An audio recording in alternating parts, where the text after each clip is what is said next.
I'm Kristine Marceau. I'm an associate professor in the Department of Human Development and Family Studies. I teach graduate level statistics, and I study how biology, behavior, and family relationships shape kids' behavior problems and then transitions to substance use in adolescence. My name is Liz Noland. I'm a fourth-year PhD student in the Psychological Sciences Department, specifically the social area, and I study ways to combat and reduce stereotyping, prejudice, and discrimination. I'm Melissa Franks. I'm also an associate professor in the Department of Human Development and Family Studies. I teach courses on families and health across the life course, and my research focuses on care partners' involvement in disease management and health behavior change of older adults. And I'm also the associate director of the Center for Families.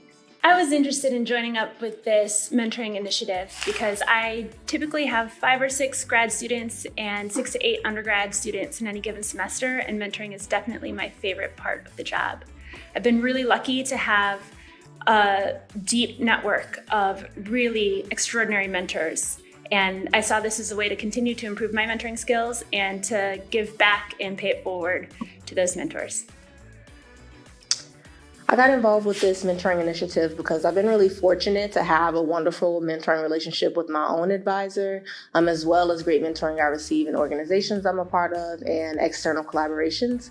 So within the Psychological Sciences Department, I started a mentoring program for underrepresented psychology students, undergrad specifically, and I kind of wanted to just broaden that because I'm well aware of the inequity that exists in mentoring relationships between graduate students and faculty.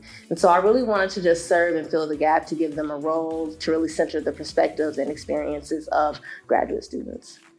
I got involved in this graduate mentoring initiative through my work in graduate education. Throughout the time that I've been at Purdue, I have served many roles in graduate education.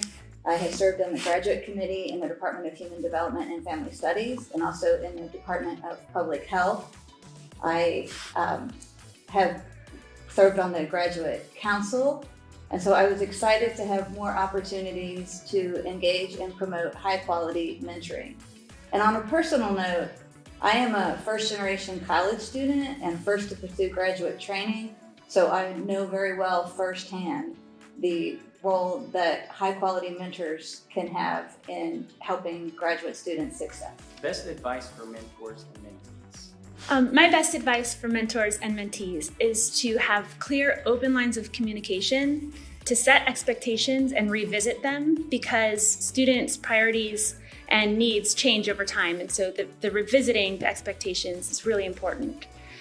Being accessible and available to students is incredibly important because it sets a tone of conversations so that graduate students know that you're a safe place to bring up challenges and to work through challenges together. It's really important for mentors to show their students that they respect them as individuals, as well as for students to be vocal about their needs. So I guess, in short, it's ongoing and open communication in a very safe and constructive manner. What does good mentoring look like in your college? So one of the things that we did in this mentoring initiative is to interview department heads and grad students about their views of what a good mentor is and what the college needs and how the college is doing.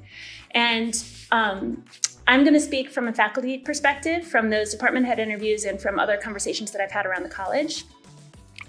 And all of our department heads spoke to themes like the importance of keeping the best interests of students and their careers in mind, being accessible and available to students, treating students with respect, guiding and support students both professionally and personally, and having ongoing conversations.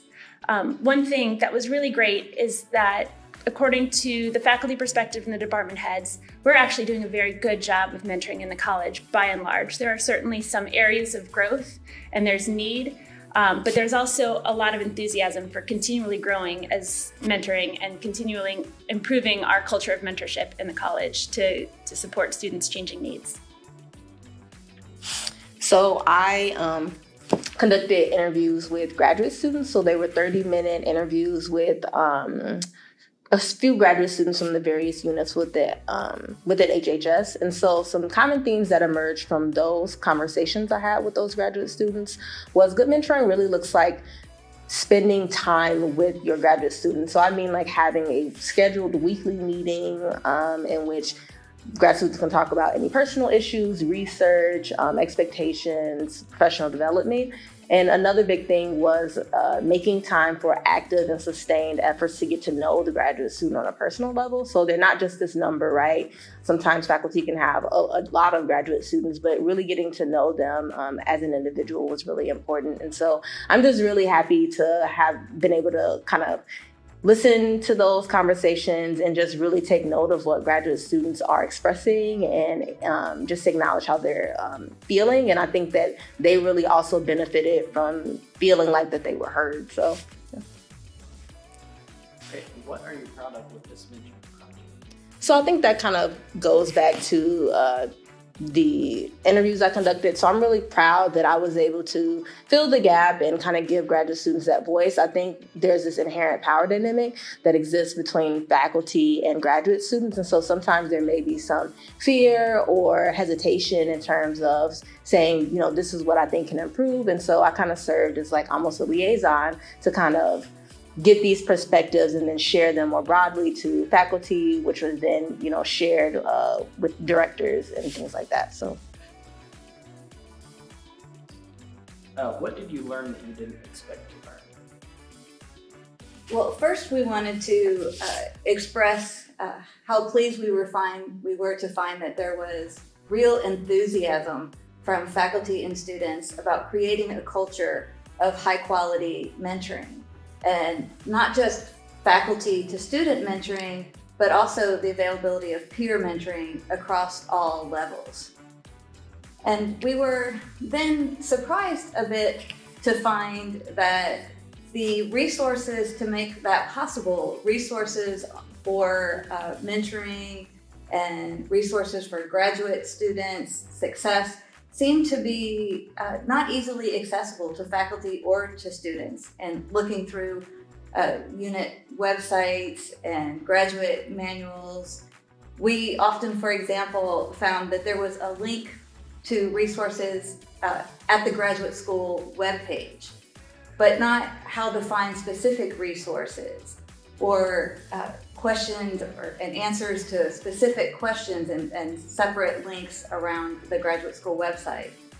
But now the graduate school, as part of this mentoring initiative, has also helped to make those resources more easily accessible through creating a one-stop mentoring page at the graduate school level where you can find mentoring resources and workshops and events for graduate students and faculty interested in mentoring and improving mentoring.